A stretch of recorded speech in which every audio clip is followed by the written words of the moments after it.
Coming up on this episode. The greatest leader I've ever observed, or the one that springs to mind instantly, would be Martin Johnson, England rugby captain. For a minute there, I thought it was going to say Martin Johnson T2. I didn't go there. Sorry, mate. Did I just set you up there? I had a little flutter inside. I was like, oh my God, he's going to finally tee me up. Martin Johnson, England rugby captain, the way that the highs and lows of that whole build-up and everything, sports mad, win the World Cup, absolute exemplary, leader of men, did the hard things, did it in a different way, all of that stuff. In terms of someone that I would aspire to be towards, I'd say him every single time. That's the weight of the crown that you're carrying. So I've got to be looking out there and saying, well, hold on a minute, what does this actually do to the marketplaces we operate in? I don't want to be the guy that was like Blockbusters. You don't want to be that guy, do you? You just don't want to be that guy.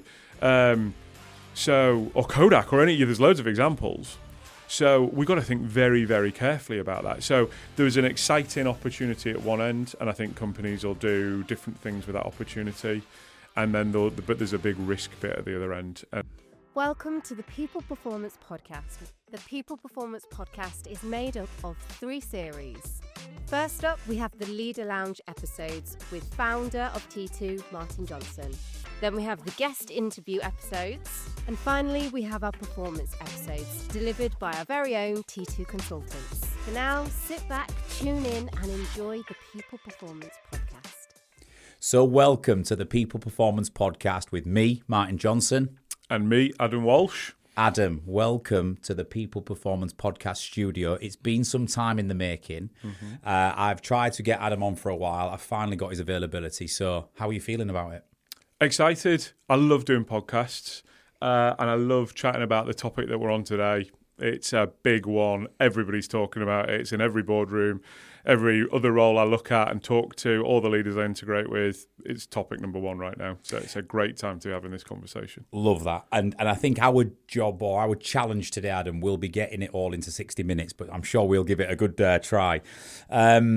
So Adam, CEO of the John Good Group, been in senior leadership positions for some while now, and actually a background in sales and marketing to begin with. So do you want to just go back to that? So started out in sales and marketing. Did you? Or I did. No, I did. So I was one of the very few people that did a degree and then went straight into the job that the degree was related to. So I graduated from Stirling University in 2006 with a marketing degree. Absolutely loved that.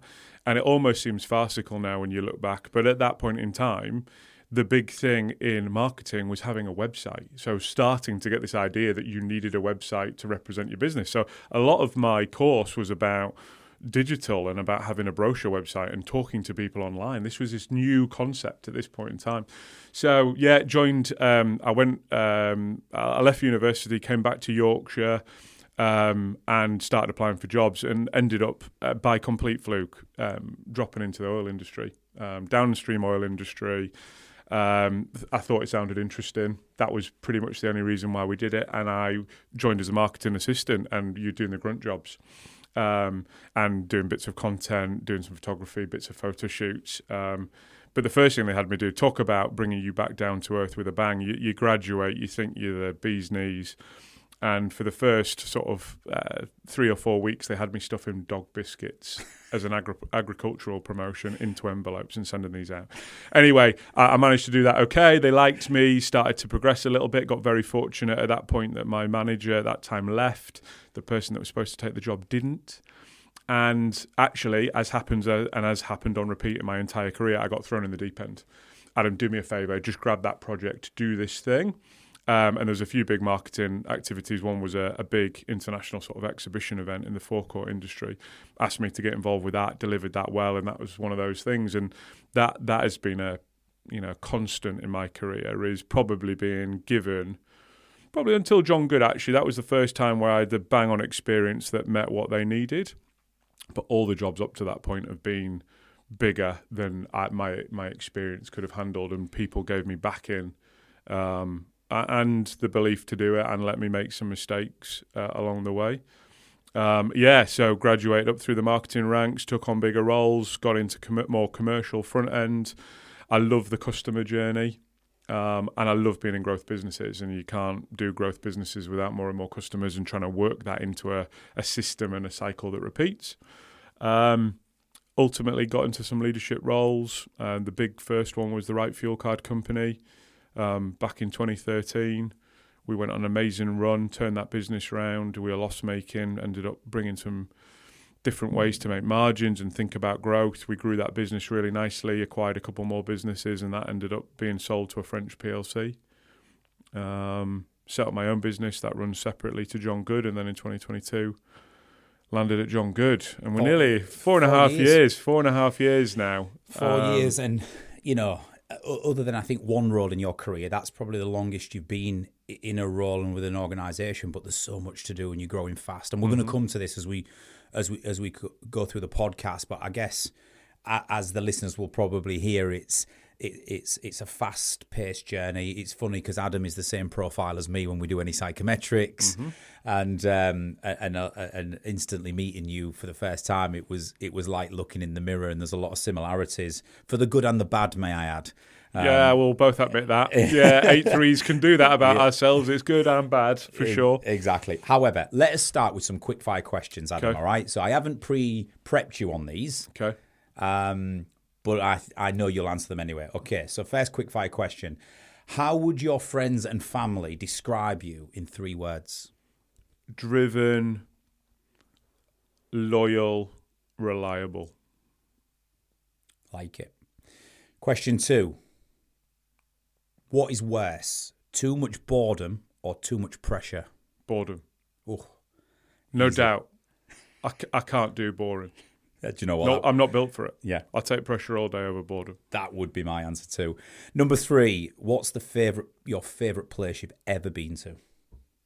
Melbourne, Australia. Love it. What a city. Culture's amazing. Sport's amazing. Maybe not the best place in the world for weather, but in terms of lifestyle, don't think you can top it. And the final question, who has had the biggest influence on your life? Who? Got to be your parents. It's got to be my parents. And if I had to pick one of them, it would probably be my dad. He was an absolute grafter. Put in all the hours, got himself qualified, took some risks, built his own business, always backed himself. But myself and my brother have so many traits in our working lives. There's maybe different in personal lives, but in our working lives, we have so many traits that come from my dad. So I would have to say him in terms of where I've got to. Again, this is bizarre because it's funny, but you're answering questions almost identically to how I would answer them. But yeah, good answers, mate. Good answers. Okay, so as you know, Adam, leadership is one of my passions. It's one of the things we do here at C2, and we work extensively with organisations on. Before we go into some of the stuff around the futures and AI, because you mentioned about this topic is big, we are going to talk about AI in general, but also for every business and organisation and leader out there, what does it mean and what do we need to be thinking about as we go forward? But let's just start on leadership for a second. Over the years and through your journey, how's your leadership journey been? Are you a different leader now to what you was 10, 15 years ago? Are you very similar, but you've just sort of dialed up some of those strengths and sort of cut out some of the weaknesses or the areas to build on? How would you describe your leadership journey? I'm different now from when I started. No shadow of a doubt on that. But there has been something that's run very consistently through my leadership journey. And that was understanding that I could not do it on my own. And that if I wanted to go and achieve things and break boundaries and do this sort of growth thing that has been a constant in the career, that I had to take other people with me. And I was very, very fortunate. There's a very clear moment in my early career when a manager at the time, who we might talk about later, gave me the opportunity to go and receive coaching qualifications. And the mindset and the framework that taught me in terms of being able to have proper conversations with people, getting people to answer questions for themselves rather than being reliant on me. So to help other people grow and work through good conversations so that all of us were learning and growing at the same time was a magic moment in my career. And that was an accelerant big time, because that took me from being usually, loud in the room, having ideas, wanting to do things, to getting people to go and do that themselves. And you just amplify all of the impact that you can have on that. So I got to leadership quite early on, and I would put that down to that coaching and that mentality that I adopted. It was a bit of a light bulb moment for me. I was probably a bit cocky beforehand, and all of a sudden I was like, no, I need to take these people with me. The thing that's probably changed between then and now is I would still probably want to be the rock star in the room in my early career. So even wanting to take people with me, but it was really important that I was seen as the limelight early. Now I get way more fulfillment and way more gratification on taking reflected glory from other people doing their work really, really well. I would much prefer to have 5 people at John Good that are known as excellent and be recognised for their individual contributions, and me get the reflected glory, a little bit of each of those 5, then I need to feel like it's about me. And do you think that's just maturity, Adam? Because I resonate a little bit with that myself, but do you think that's just with age and maturity?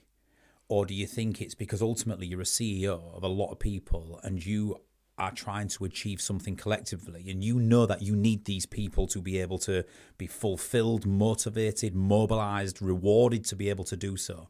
So is it selfless, as in I genuinely want others to shine, or is there a little bit of I still get something out of this by enabling that? No, I definitely get something out of it. Yeah, good too. No, and I'm glad you said that, because a lot of people would say, no, that's nonsense. It's about others. No, it's nonsense. There's ego. There's ego. I get something out of it. My answer to that, being really brutally honest, and why would we not be, is that the reflected glory of multiple people is brighter than the glory you'd get on your own. You go on your own, you'll shine, but you get loads of different people all looking great, you shine brighter. Yeah.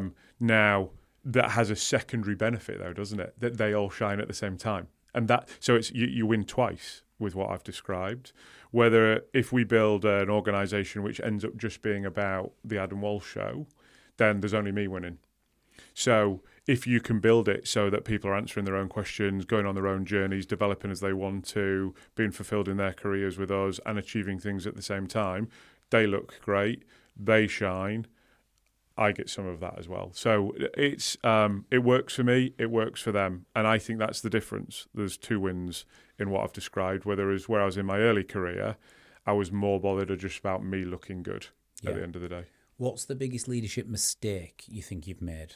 Or the time you've looked back and gone, I didn't quite get that right? It is all about who you're listening to and who you choose to listen to. And early in my career, I listened to far too many people.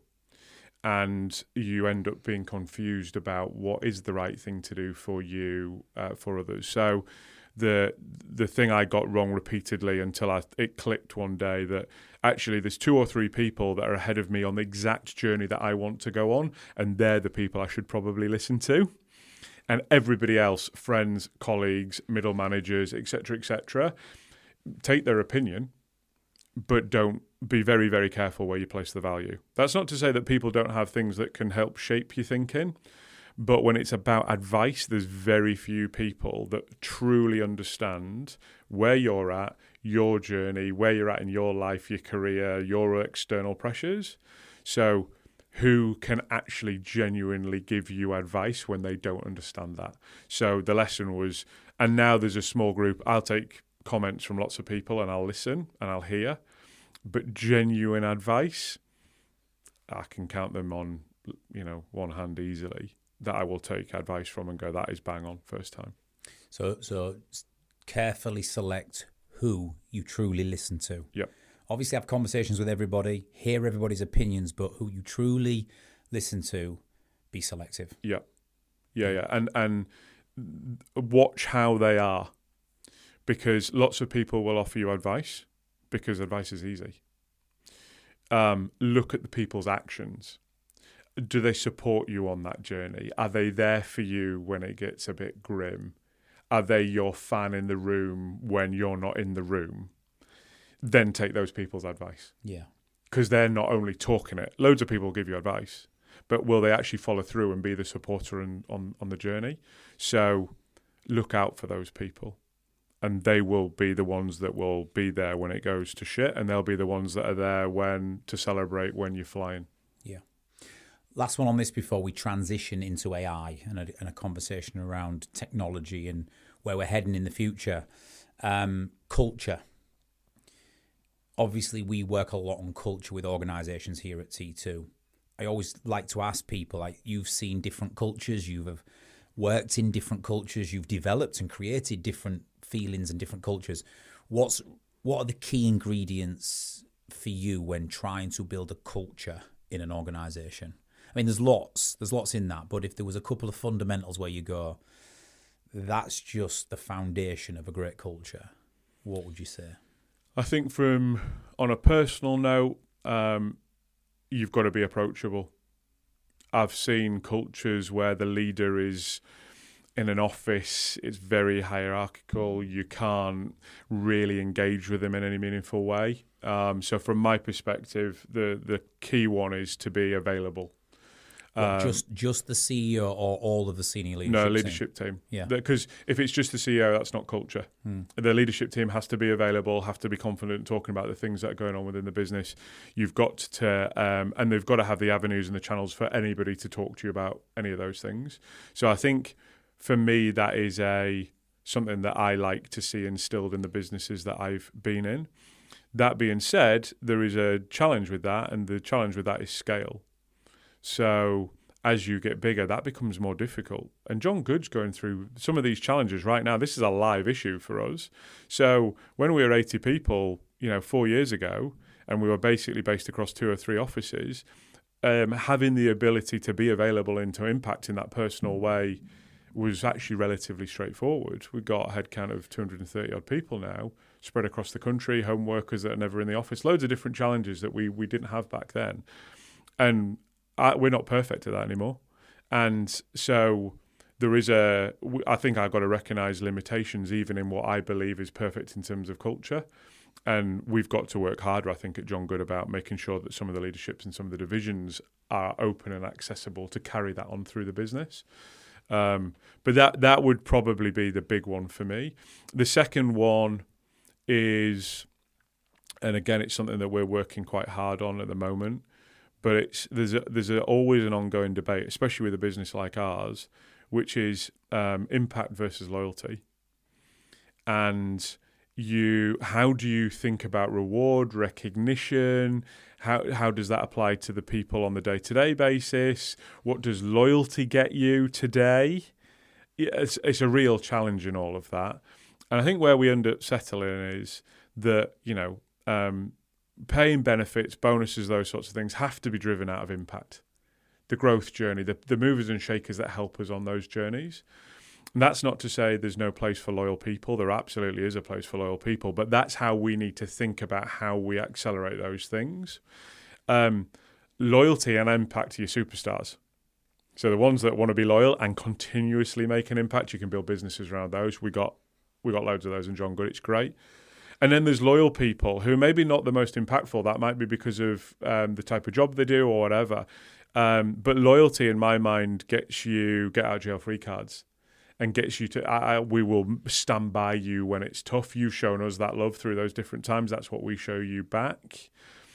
But loyalty doesn't always necessarily breed impact, doesn't necessarily always mean it should be rewarded either. What about impact without the loyalty? Expand on what you mean. So I'm thinking of an axe easy when you're saying it. You've got those loyal people, but they're not really as impactful. You've got the loyalty people who are really impactful. Yeah. Sometimes you have rock stars come into the organisation who are impactful, but the loyalty may not be there. I guess those people naturally, as soon as a better offer comes or whatever it might be, they leave. They tend to move on. Okay. but let's have that conversation. But if you got 6 months quality work out of them, or 12 months, and they've delivered, is that? So two things. From a personal perspective, I'm a professional. I'm not an owner of a company. So we're all building careers. We're all on journeys. And so I have that mentality with all of the team at John Good. You're on a journey here.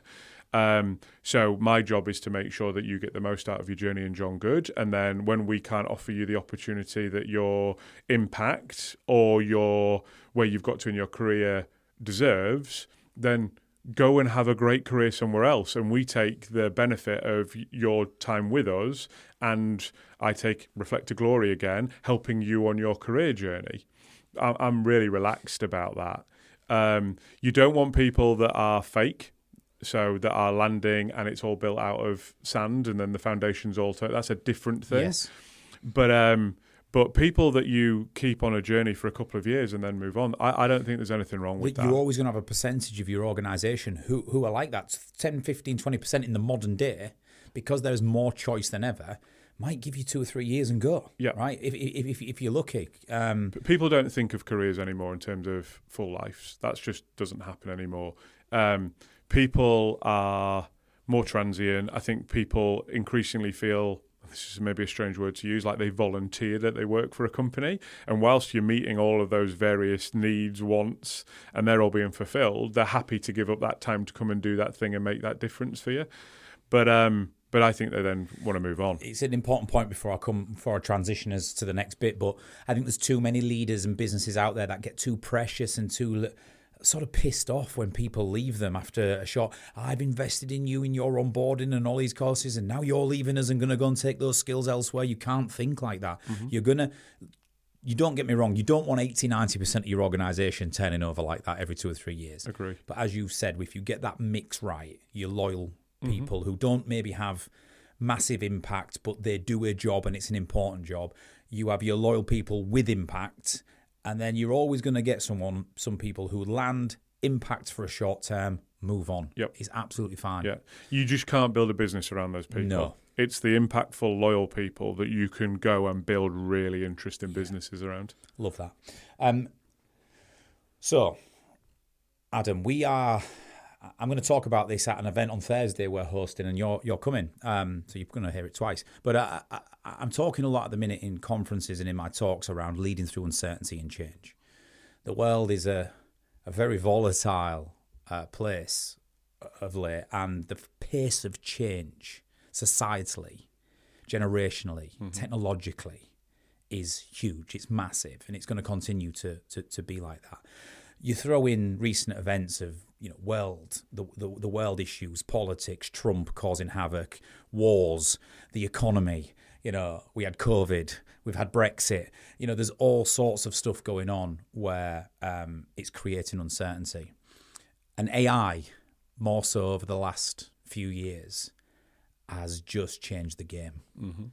You are starting to become a little bit of an AI geek, Adam, if you don't mind me saying myself. Or have you always been into technology and AI is just the latest version of it? When I say that, I just hear you talk about it and I know. I love AI on a personal note because of the capability now that it sits within your phone to do things that would have taken weeks and months and massive investment. So in terms of it as a tool, I'm a super fan. In terms of it, and I will utilise it umpteen times a day. I'm guessing I spend more than 20 hours a week on AI now in different guises doing different things. In terms of AI into the workplace, I would say we're probably behind the curve. We're doing certain things in certain ways. Am I a big technology guy? No, I'm not. I'm a front-end sales and marketing guy. I like people. Yeah. There within lies one of the big challenges of AI. So, technology versus people. So no, I don't like the technology for the sake of the technology. I like to see the technology as a tool that can allow us just to do things in a more efficient, exciting, creative way than we would have ever been able to even imagine 2 or 3 years ago. Yeah, to unlock business growth and opportunity and efficiency, that's what interests you rather than the intricacies and the of the technology itself. Yeah, the technology itself doesn't interest me that much. Learning how to prompt is probably as technical as I get. After that, it's beside the point for me. But it's not just in one dimension. So you've just said opportunity. So yeah, opportunity at one end, and I can think of 50, 100 different things that we can do within John Good with AI. And we'll maybe get into what AI actually means when I talk about it, but AI at one end, but then there's the risks at the other end. And there's a inward looking outward way, which tends to always go back to the processes and people and all those bits and pieces. But then there's, from my vantage point as chief exec at John Good, I'm looking out there in the big world and saying, hold on a minute, where's this disruption going to come from? Because I'm very, very fortunate to steward a 194-year-old family company, the 6 generations that have gone into building what John Good is today. And I need to make sure this gets to the 7th generation. You know, that's sort of almost, that's the mantle, that's the weight of the crown that you're carrying. So I've got to be looking out there and saying, well, hold on a minute, what does this actually do to the marketplaces we operate in? I don't want to be the guy that was like Blockbusters. You don't want to be that guy, do you? You just don't want to be that guy. Or Kodak or there's loads of examples. So we've got to think very, very carefully about that. So there's an exciting opportunity at one end, and I think companies will do different things with that opportunity. And then but there's a big risk bit at the other end, and we've got to be mindful of both sides of that. The other thing that I think is really interesting about AI and the conversations I'm having right now is it's getting dressed up as AI, but actually the conversations I'm having a lot around actually it's automation that was actually being talked about, because it's taking processes and improving the processes that goes on within companies. Automation's been around for a lot longer time. AI now just accelerates it. It adds some things that humans still needed to do. But a lot of the conversations I'm having are actually about automation. And actually even the conversations we're having in terms of John Good are more automation enhanced with AI than they are pure AI conversations. Where do you stand on creativity? So AI has the ability. Me and you was chatting before we started this podcast, and I was showing you a picture with me with long hair. You was showing me the latest song that you've created through AI. Like the creative element it can have, making creative brains in the workplace redundant. Where do you stand on that? Because I get automating admin and processes and things that we have to do manually, which are not really of any creative nature. A system can do it really, really effectively and better than a human. I get all that. But what about, do we replace the whole marketing department with AI? Can we take the human element out of creativity? I don't think we can yet, is my answer to that. So I still believe today AI is a tool which can help streamline, get to market quicker, can design at a pace that we would have never been able to. I watch my marketers now do things, produce documents, websites, lots of other things using these tools in timeframes and in levels of investment that only 3 or 4 years ago we would have think was absolutely bonkers. You know, tens of thousands of pounds projects now delivered in hours. That's so amazing. But AI doesn't do all of the human bits. It doesn't sit and have the conversation that we're having and understand the nuance and have empathy and understand where people's backgrounds and how that influences the things that they talk about. And it doesn't bring a layer of specialism that the current marketers have. So I believe today I can see how processes get streamlined. I can see how efficiencies are made. But I still believe right now there's a big chunk of people that want to know there is another person around the services and the products that they get because they want to still feel those values. What about authenticity and differentiation? So I always use the ice cream van analogy. So what I'm using at the minute is this notion that you can say, look, if there was 2 ice cream men or women on an ice cream van, and you're running your business and you both deploy AI technology to create the perfect ice cream, both people are going to sell the same ice cream that tastes exactly the same. Whereas if van number 2 says, no, I'm not using that because I'm still going to use my grandma's recipe from 100 years ago, and I'm going to put this added extra ingredient in that I know makes it taste different and makes it unique, and therefore their ice cream tastes better, then they're going to have the competitive advantage over the one that's fully automated the process, if that makes sense. Yep. And I know that's a stupid analogy, but it's an analogy.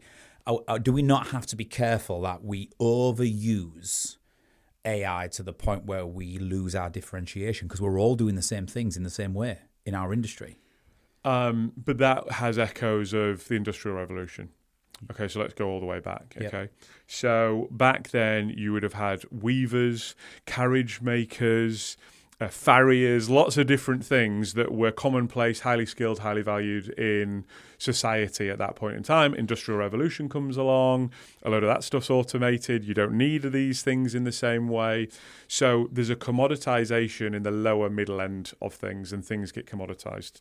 So let's go back to ice cream. So there will be lots of people that will do relatively nice, because it's defined this is nice, but it'll be commoditized. It'll be relatively cheap to produce. That will allow us to consume more, and that will be great for everybody. That powered 2 centuries of growth, right? So let's apply that back to the point, though. So yes, you will have lots of commoditization in the middle markets of the things that we do, but even today, there are weavers and farriers and carriage makers who are exceptional artists in their fields and get handsomely rewarded for doing those things, back to the, using your ice cream analogy, the 100-year-old recipe. And we still value those things today for the heritage, for the understanding the story and all of those things. So my take on that is that's what's just going to happen again. There will be a load of things today that are valued, which over a period of time AI will commoditize. But that won't negate from the fact that humans will still value certain elements, and heritage might be one of those. Storytelling might be another for the marketer.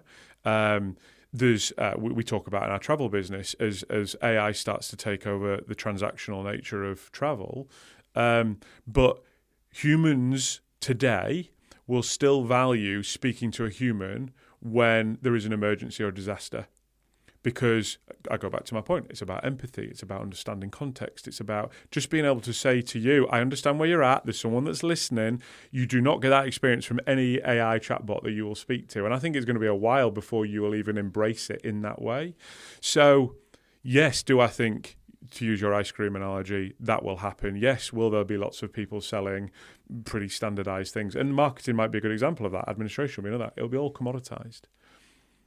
But that still leaves gaps for all of these amazing people to do amazing things at one level. So that's the incumbents today, isn't it? That could be losers, or they could be the amazing ones that stay around. But the flip side is also true, and it goes back to your creativity.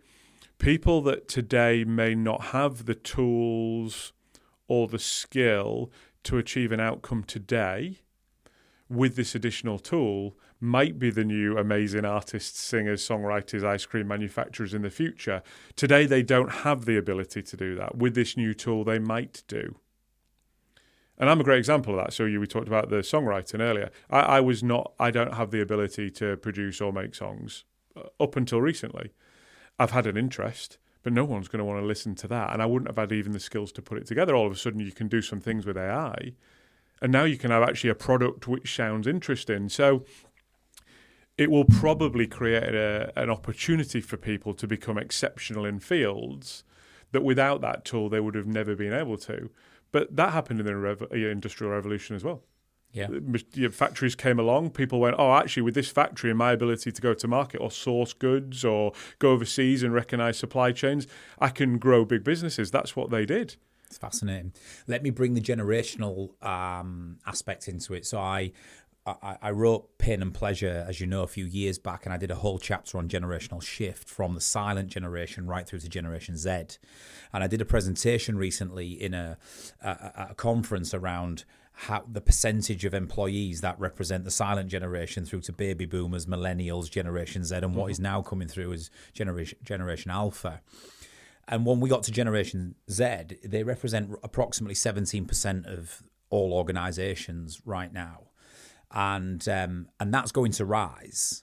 that's going to rise over the next, decade to probably 30-40%. So millennials and Gen X very much make up the majority of organizations now. But Generation Z in the not too distant future are going to be dominant in our workplaces.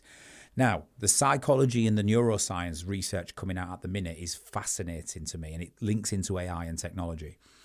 What they're finding is the trends are, the results are coming through that Generation Z are scoring lower in some areas of IQ testing than any previous generation before, specifically in problem solving and memory. And the reason they think that that's happening is because they are the first full digital natives. They've grown up from 4 or 5 years old on devices, never known any different. So the visual stimulation part of their brain, the pattern recognition part of their brain, and some of the things you need through technology is getting better. They're more superior than us. But because they don't need to solve any problems on their own anymore, like we did, they don't need to critically think because they'll just Google it or use an AI tool. And because they don't need to store that knowledge as memory, because they can just do it again in the future if they need to, watch a YouTube video on how to change a car tire or whatever it might be, then the brain's really good at going, right, if we don't need to provide energy to these areas of the brain, then we'll just shut that down and go and provide energy to the parts of the brain that we use more often than not. So the structural makeup of the brain is changing. Their memory is getting worse because they don't need to retain anything, and their ability to critically think and problem solve on their own is declining in IQ testing. So it's fascinating to me because what we're going to end up with is lots of people in organizations, and people say to me, well, if they've got AI, why do they need to be able to do those skills? But for me, it's a really interesting conversation around it. That it could be dangerous unless we get it right with technology and AI for everybody. We are potentially creating some challenges for the future of the workplace as well. When you listen to that, does that make sense? And what would your view be? Well, if we're going down a road where the organization is technologically enabled and we have the right systems in place, then generations that don't need to critically think or have good memories. Every generation wins over the generation that was before. It's evolution, right? That's just what happens. The nature of evolution. So as you're talking about IQ tests, my instant thought is, well, let's check the assumption that the IQ test is still valid for what people need today in the workplace. And I'm going to argue it's not. You needed problem solving and memory 30 years ago. 30 years ago. You don't need it anymore. So I'm going to argue that isn't the measure of what is going to be a useful employee moving forwards. Now, that's not to say the transition between where we are today and where we're going is not going to be difficult. I'm with you there. But all they're doing, the new generation that are coming through, is they are more adept at using the tools that are available to them, and they are they are optimizing, from what you're saying, biologically optimizing towards using the tools that are at their disposal. Well, that's natural. Yeah. And so why is that? It's only a problem for the likes of you and I that like to know how problems are solved. Yeah. Visual processing and pattern recognition is superior in Generation Z because they can work something out, an app or a piece of software or a game or something really quickly. Yep. Because the brains are adapting towards that. And so you're right. But what you mentioned there, Adam, and this is what I'm talking to a lot of leaders at the moment, the future, if we create it right, to set them up for success is the evolution of us. But it's the little transitional period when we still have the majority of leaders who are made up by millennials, baby boomers, and Gen X who don't think like that, who do like to critically think, who do have better memory patterns. It's that and then they get frustrated by the younger generations in workplaces and vice versa. It's that little friction point, isn't it, that we're going to have to manage over the next few decades. What it is. But if we'd have had podcasts 25 years ago, there'd have been two people like me and you sat here chatting about me and you coming into the workplace and the traits that they didn't see that were right about us versus how they came through in the 80s and all of these other things. This conversation has happened every single transition ever. And the new generation always wins. The trick now for leadership, though, is over the last 20 years, you got to the top. The people who were the top of the business when I joined were the smartest. No doubt about it. They were the smartest. And they all probably had some slight weird traits, if I look back, that today would not have been tolerated in any way, shape or form. So leadership today has changed massively from the leadership of back then. And being the smartest or the highest IQ in the room now isn't what will see you through as an effective leader, in my opinion. And what's more, because you can be checked real time. You're talking nonsense, they can just jump on Perplexity and find out if you're talking nonsense, or give you 10 killer questions that you won't be able to answer. You'll look stupid dead quick. So today, leadership for me, 3 parts. Head. So you've got to be in tune with where people are at. You've got to be in tune where you're at. You've got to be aware of your biases. I think so. That's really important. And the head is all about, from my perspective anyway, is about explaining why and what we're doing. So it's a comms piece at that level. Then there's heart. I think we've got to lead far more empathetically than we did 20 years ago. Especially given we've got to understand that Generation Z, Alpha and Beta coming through after that are the evolution of the world we have created. Yep. So you have to empathise with that, not get frustrated by it. It's us that have said that you don't have to win at Sports Day. Yeah, it's true. No, it's That's true. a podcast in itself. Right, but me and you, probably being me and you, growing up, Sports Day was quite important. Winning on Sports Day was a big deal in our house, and especially for me. They all get medals. It's a different thing, different podcast. But they are the fruits of all of those choices, right? So we've got to be empathetic. We've got to be able to recognise that they've maybe not been put in some of the same situations that we were put at, so they've got different life experiences. Last is hands, so it's the 3 H's. Last is hands. We've got to be better at building and recognising those around us that can help build as well, and also being able to demonstrate that we can get hands-on and prove ourselves, because I think people are looking, you're not, to be authentic today, you've got to be able to evidence that you can do. There's so much fake around. I think people need to feel that this person can walk the talk a little bit. Absolutely. So you've got to be able to demonstrate when you need that you can build. So it's not the IQ of 20 years ago. It's head, heart, hands.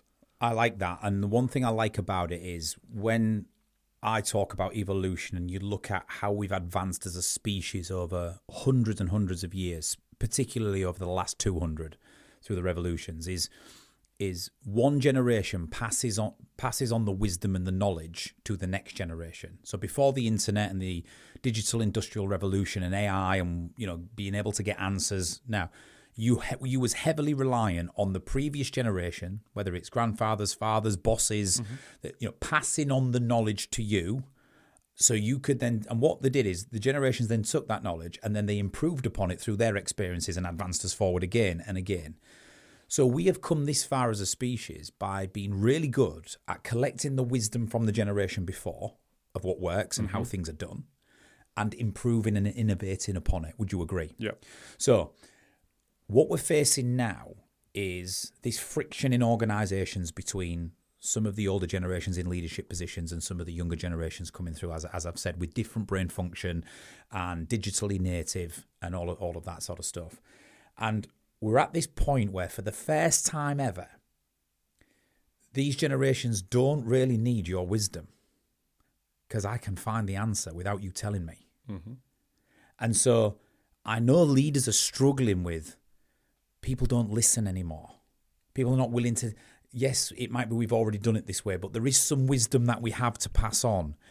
Even though AI and the internet and information is readily available, we still have, Adam, a lot of mis and disinformation out there that if you are solely relying on self-serving and Googling and YouTubing and researching, you can fall foul of mis and disinformation. And I wrote in Pain and Pleasure that mis and disinformation presents a huge challenge for us as a species moving forward. So is it not that we still have to be open to the wisdom of the generations before for some things, as well as being free to challenge and come up with our own assumptions and conclusions? Because it just might be that we are going to consume, and we're seeing it with polarization in society at the minute. If we are consuming mis and disinformation, we get more deeper in our thoughts and positions, and we're seeing this massively in society. And so I think I'm working with a lot of clients at the minute where until we have that generational shift completely in the organisation, don't they still have to listen to the wisdom of the generation before? So, yeah, they do. And I'll tell you why right now they do, because there is not yet recognised authorities on topics in the AI space in the way that we need it. So the benefit that we bring today is that we deliver those human elements that we talked about earlier in the podcast. So empathy. We can handle exceptions. We've seen how it used to be done. We understand the processes, so we can help with that. So I think people still need that, and I still think people will look for that. And when there's mistakes made, that's where some of that stuff will start to shine. So during this transition, I think that's going to be more important than ever. The real opportunity is for leaders that have seen it the old ways to get AI native as they can now, because that when you marry both of those worlds together, there's probably a period of time now where it can be really quite powerful. Where that potentially changes is when authorities start to be created. So take law as a good example, actually. So law, you feel that solicitors might be worried about this, doing the repeatable things, house sales, easy contracts. You can see how they might worry about this. But you will stop going to a lawyer only when you are so confident in one AI model being the absolute authority in UK law on HR or whatever, that you are really comfortable that that's 100%. Until that point, you're going to be looking for that reassurance. So that's, to your point, that's leaning back on the wisdom. So there's going to be a period of time where that wisdom is absolutely required until people get to the point where that information is just absolutely super confident that that is absolutely right. Then there'll be a change. Then they don't need the wisdom at all. The problem, though, with that is what happens when it goes wrong. So AI relies on the internet. What happens if the internet goes down? There's some of the challenges we're having in John Goodwin when we're looking at how we might deploy AI and other bits and pieces. The question is always, okay, so we do this and that has these implications. We can take on another 500 clients. We can do whatever. Yeah, okay, and that's great when it's all working. But the second it falls over, we can't now handle those other 500 clients. So how do we think about that? And that's a challenge. I think it's a really salient point that you make, and this is the direction that we're talking to clients a lot about at the minute. It's, they are the evolution of us. AI is here. It's more than here.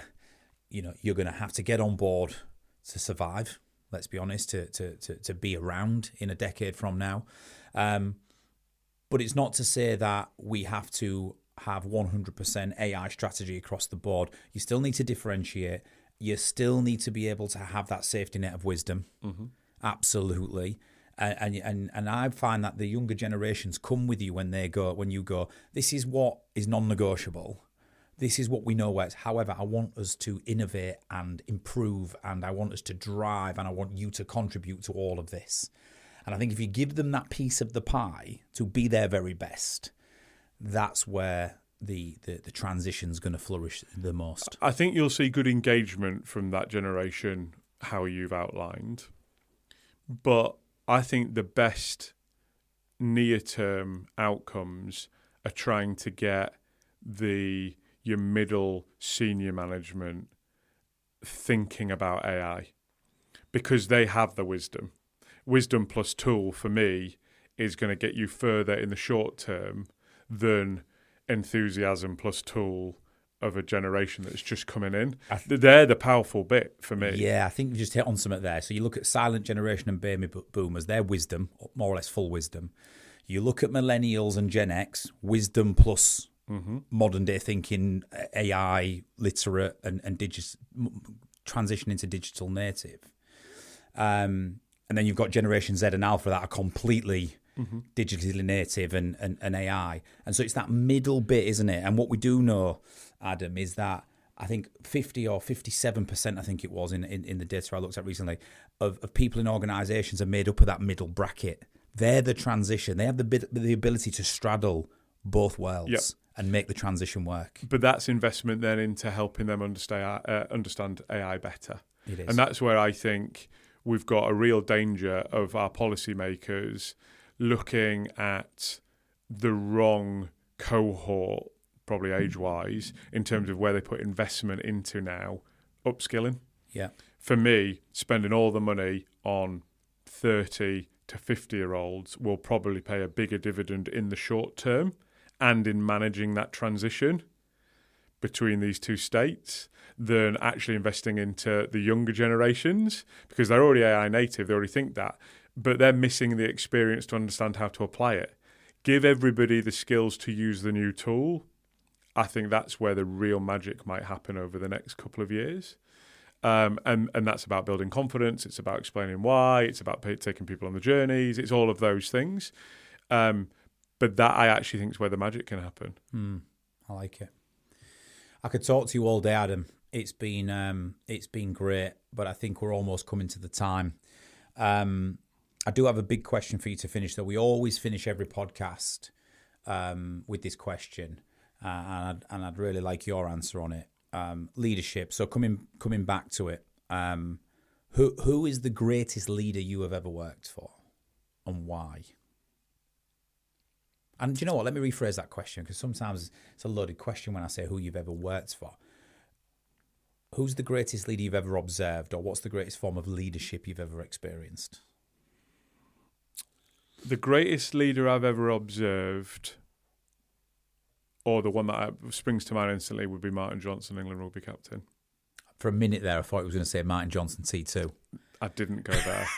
Sorry, mate. Did I just set you up there? I had a little flutter inside. I was like, oh my God, he's going to finally tee me up. Martin Johnson, England rugby captain, the way that the highs and lows of that whole build-up and everything, sports mad, win the World Cup, absolute exemplary, leader of men, did the hard things, did it in a different way, all of that stuff. In terms of someone that I would aspire to be towards, I'd say him every single time. The greatest leader I've worked for, Liv Slater, who's now passed away. She was the lady that put me in those opportunities that were far greater than my CV would have ever got independently. She saw something in me that she kept throwing difficult challenges at, and she created a space for me to fail safely. And without her being a big fan of me in my early mid-career, I wouldn't have got anywhere near where I am today. Love that.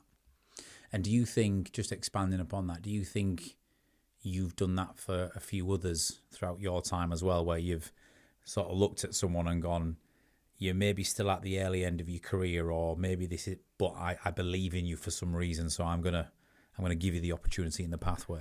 Yeah, 100%. And the John Good leadership team is a great example of that. They're all late 30s, early 40s. Most, matter of fact, all of them, bar me, were stepping up into the role that they've been in. And if you look at what that team's done in terms of driving the business through 22 through to the end of 25, they've done a great job. And it's all that energy, being slightly out of your depth, making some mistakes. Not everything's been perfect, but they've taken us on a great journey. Maybe needing slightly different to go from B to C, but all of those people have had that opportunity. So yeah, I mean, I've taken that lesson with me. I'll always throw people into the deep end. Hopefully we'll see some people swim, and we'll give some people some good career progression as a result. And ultimately, that is the most rewarding part of leadership, isn't it? 100%. Seeing people, you throw them in the boiling pan and some rise to the top, and it's amazingly rewarding when you see them do so. It is. Adam Walsh, thank you very much. Pleasure, mate. And we'll be back shortly with another People Performance podcast. The People Performance Podcast, brought to you by T2,